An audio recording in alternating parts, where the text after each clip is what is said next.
ዛሬ ነቅተሽ ስላየንሽ ደስ ብሎናል። እውነት ለመናገር ትናንትና አልነቃሽም ነበረ። ዛሬ ነቅተሽ ስላየንሽ ግን ደስ ብሎኛል። እንግዲህ ዛሬ ሀይሚ ውጣልኝ ብለዋለች። በቃ ምንም ልልህ አልፈልግም ውጣልኝ ብላለች ማለት ነው። ከዚህ በኋላ አንተም የራስህን ህይወት ኑር፣ እኔም የራሴን ህይወት እኖራለሁ። ምግብም ቤት ስላት ያንተ ምግብ የኔን ልብ ይጠግነዋል ወይ፣ ጁስም ጠጭ ሲላት ያንተ ጁስ ልቤን ይጠግነዋል ወይ ብላለች።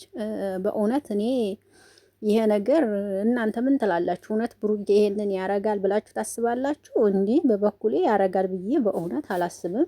እውነት ለመናገር ባለፈው ለታ ግን ያው ከስንት ወር በኋላ ነው የሆነ በጣም ትንሽ ከበድ ያለ ጸብ ላይ ነበሩ። ያኔ ቡታጅራ ሄዶ ነበር መሰለኝ ያኔ ማለት ነው። እና ግን ቢሄድም ደግሞ ብሩኬ እኔ እንጃ እውነት ይሄንን ያረጋል ብዬ አላስብም። እናንተስ ምን ታስባላችሁ? ልጅቷ በእርግጥ ያችኛዋ ልጅ ንፍትፍት ብላለች። እውነት ለመናገር ደግሞ ኢንስታግራም ላይ ነው ምናምን ያረገችው ፎቶ በጣም የሆነ የገፋ ነው ሆዷ ማለት ነው። ሰላም ጤና ይስጥልኝ። እንዴት ናችሁ? ደህና ናችሁ? ሀይን አለም ነኝ። ለዚህ ቤት አዲስ ከሆናችሁ ቤተሰቡን አብራችሁ ላላችሁ አመሰግናለሁ። ሰላም ጤና ፍቅር ከእናንተ ጋር ይሁን እያልኩ በአዲስ ቪዲዮ መጥቻለሁ። ይሄ ቪዲዮ ከተመቻችሁ ላይክ፣ ሼር፣ ኮሜንት አድርጉት። እንግዲህ ሀሳብ አስተያየታችሁን ስጡ። ሀይሚ ዛሬ ከልቧ አልቅሳለች። ስቅስቅ ብላ ነው ያለቀሰችው እውነት ለመናገር ምክንያቱም ብዙ ጊዜ ሴት ልጅ ወንድ ልጅ ስታፈቅር አትናገርም። ገባችሁና? በጣም ሀይሚ ውስጧ ገብቶ ነው ዛሬን ስቅስቅ ያደረጋል። ብሩኬ ደግሞ ሁሉም ነገር ይስተካከላል፣ ምንም አይሆንም፣ ልጁም የኔ አይደለም፣ ስለዚህ አንቺ ብቻ ተረጋጊ፣ ደህና ሁኚ እንጂ ልጁ የኔ አይደለም ምናምን እያላት ነበር ማለት ነው።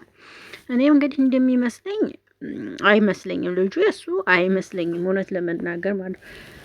ትናንትና ደግሞ ልጅቷን አይታችኋት ከሆነ በቃ የሆነ ስታወራ ምናምን ደረቷን ነፍታ ነው የምታወራው። እና ሀይሚ እውነት ዛሬ ስታለቅስ በጣም አሳዝናኛለች እውነት ለመናገር ምክንያቱም አንዴ ሰው ጋር ስትግባቡ በልባችሁ ውስጥ ከገባ በተለይ ሴት ልጅ ከባድ ነው እና በልባችሁ ውስጥ ከገባ በጣም ይከብዳል ብዬ ነው የማስበው። እና ሀይሚ እግዚአብሔር ይርዳሽ ነው የምለው። እውነት ይሄ ነገር ውሸት ሆኖ ፈጣሪ ብሩኬን ላንቺ ያደርገው እስከ መጨረሻው ነው የምልልሽ። ምክንያቱም ለሚያውቀዋል ብዬ ነው የማስበው ውዶች። ምክንያቱም ያው የሰው ልጅ ወጥቶ አፈቅርሃለሁ ወድሃለሁ ስላለ ሳይሆን በልብ የሚያፈቅር ሰው ይበልጣል የሚጎዳው። በልብ የሚያፈቅር ሰው ነው ፍቅሩን ወጥቶ እንደውም ያልተናገረ ሰው ነው የሚጎዳውና ሀይሚን ዛሬ ከሀይሚ የተረዳኋትን ተረድቻለሁ እኔ እና ፈጣሪ እርዳት ነው የምለው። ቡራ ደግሞ በራሱ ተማምኖ ምንም አላረኩ እያለ ነው ያለው። እንደገና ደግሞ ያኔ ከአንቺ ጋር ተጣልቼ ነው መጥቼ ያገኘኋት፣ ነገር ግን ባገኛትም ምንም ያረኩት ነገር የለም ምናምን ነው የሚለው ብሩኬ። ራሱን ራሱ ያውቃል እንግዲህ ብዬ ነው የማስበው። እና ያው ሁሉንም አብረን እስከ መጨረሻው ማየት ይሻላል እንጂ አንተነህ ማለት ተገቢ ነው ብዬ አላስብም። ምክንያቱም እኔ ደግሞ አንዳንዴ ደግሞ ያሰብኩት ደግሞ ሀይሚን ፕራንክ እያረጓት ከሆነ ብዬ ደግሞ ተረዳው። ይሄ ምንድን ነው? እስቲ ሀይሚ ብሩኬ ለእኔ ምን ያህል መንገድ ምን ያህል እንትን አላት ቦታ አላት፣ እስቲ እኔን ምን ያህል ነው እንደዚህ የምትሆንልኝ ምናምን፣ ልጅስ አለኝ ስላት ልጁንም እቀበለዋለሁ እኔም ከአንተ ጋር እሆናለሁ ትለኛለች ወይ የሚልም አምጥተው ፕራንክ እየሰሯትም ነው ብዬ አሰብኩኝ ማለት ነው። እንደገና ደግሞ ይሄንንም አሰብኩኝ። እናንተስ ምን አሰባችሁ? ይሄንን ነው ያሰብኩት እኔ። ብሩኬ ሀይሚን ፕራንክ እያረጋት እንደሆንም ብዬ ማሰብኩኝ። ምክንያቱም እስቲ ለኔ ምን ያህል ቦታ አላት የሚለውን ለማወቅ ከፈለገ እሱና እሷ ይተዋወቃሉ። በእርግጥ ግን ደግሞ እስቲ እኔን የምትወደኝ ምን ያህል ነው፣ ለኔ ቦታ ያላት ምን ያህል ነው የሚለውን አስቡ። ፕራንክ እያረጋት እንደሆነ ብዬ ያሰብኩበት መንገድ ምን እንደሆነ ታውቃላችሁ? ዛሬ እመኝኝ የኔ ልጅ አይደለም እመኝኝ እያላት ስለነበረ ማለት ነው። እመኝኝ የኔ ልጅ አይደለም፣ ልጁ የኔ አይደለም፣ ስለዚህ ማመን አለብሽ፣ አታልቅሽ፣ እኔ ራሴን አውቃለሁኝ ስላለ እሱን ስላለ እንትን አልኩኝ ማለት ነው። ጠረጠርኩኝ። እንትን አልኩ ፍራንክ እያረጓት ከሆነ ብዬ አልኩኝና እንግዲህ አላቅም ብቻ እንደዚህ እየተሆነ ስራ ነው ብትኝ ማለት በጣም ይከብዳል። እኔ አላቅም ብቻ እግዚአብሔር ይርዳችሁ። ያንን ነው የምለው። ሀይቢ ብሩኬ ላንቺ ነው ካለው ፈጣሪ የትም አይሄድብሽም እናቴ፣ ያንቺ ነው። ብሩኬ ያንቺ ነው ከተባለ ያንቺ ነው፣ የሚወስድብሽ ሰው የለም። ፈጣሪ ከጻፈልሽ ላንቺ ብሎ ያንቺ ነው፣ አለቀ። ማንም ሰው ሊወስድብሽ አይችልም። ይቺ ልጅቷ ደግሞ እኔ የገረመችኝ እኮ አላቅም፣ የእውነት አላቅም። እኔ እኮ ልጅቷን ፍትፍት ምናምን ማለቷን አይቻለሁ።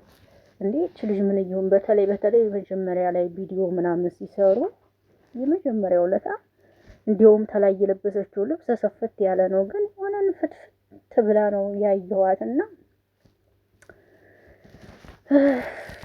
ይከብዳል። ብቻ ሀይሚ እግዚአብሔር ይርዳሽ ነው የምለው። ብሩኬን ይሄን ያደርጋል አለንም እውነት የከሆነ ግን በኢየሱስ ይከብዳል ትንሽ በፈጣሪ የእውነት የከሆነ ትንሽ ይከብዳል፣ ግን ያረጋል ብዬ አላስብም። ካደረገ ደግሞ እንግዲህ ያው ምርመራ ይደረጋል። እውነት ከሆነ ይሄ ነገር ምርመራ ይደረጋል። የማን ልጅ እንደሆነ ይታወቃል። አለቀ። ይሄ ነው የማን ነው ልጅ የሚለውን ምርመራው ይታወቃል ብዬ ነው የማስበው። ደግሞ ብሩኬ አንድ ቦታ ላይ ምን አለ? ግዴታ ልጅ ውስጥ የሚወለድ መጠበቅ አለብኝ። ጉድ ፈላ እንዴ ብሩኬ! እኔ የሚያወሩት ነገር ደግሞ ግራ ያጋባል። ማርያምን እንዴ ልጅ ውስጥ የሚወለድ መጠበቅ አለብኝ ሲል ሳኩኝ። ደግሞ ጉድ እኮ ነው ነው ወይ ልጅቷ እስከዛሬ ምን ሆና ነው ማለት 2 ወር ማለት እርጉዝ እንኳን ከሆነች 2 ወር 1 ወር ሲሆናት ለምን አልተናገረችም ነው? ለምን ዝም አለች? እስከዛ ድረስ ለምን ጸጥ አለች? ቢሆን ኑሮ ጸጥ አትልም። ምክንያቱም አንደኛ ነገር ልጅቷ ተማሪ ናት። ውዶቼ ተማሪ ስለሆነ ደግሞ ቤተሰብ ይቆጣል። ስለዚህ እኔ ሆነ አይመስለኝም። ሲጀመር ጨርቅም ጠቅጠቃ ሊሆን ይችላል፣ ምን ይታወቃል?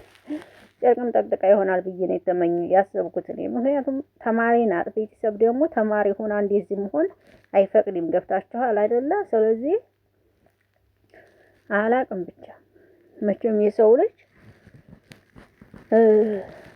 1 ወር ካለፈው ምን ሆኜ ነው ብሎ ቸክ ማድረግ አለበት ብዬ አስባለሁ። እንደኔ ማለት ነው። እና ምን አስባ እንደሆነ ልጅ አላቅም። ለማንኛውም ሀይሚ ተረጋጊ። መጀመሪያ ራስሽን ጤናሽን መልሽ፣ ከዛም በኋላ ሁሉም ይስተካከላል። በቃ ይሄ ነው። ብሩክ ያንቺ ነው ታለሽ ፈጣሪ ያንቺ ነው፣ አለቀ። ላንቺ ከጻፈው ላንቺ ነው፣ አለቀ። በእኛ ውሳኔ አይሆንም፣ በፈጣሪ ነው እንግዲህ።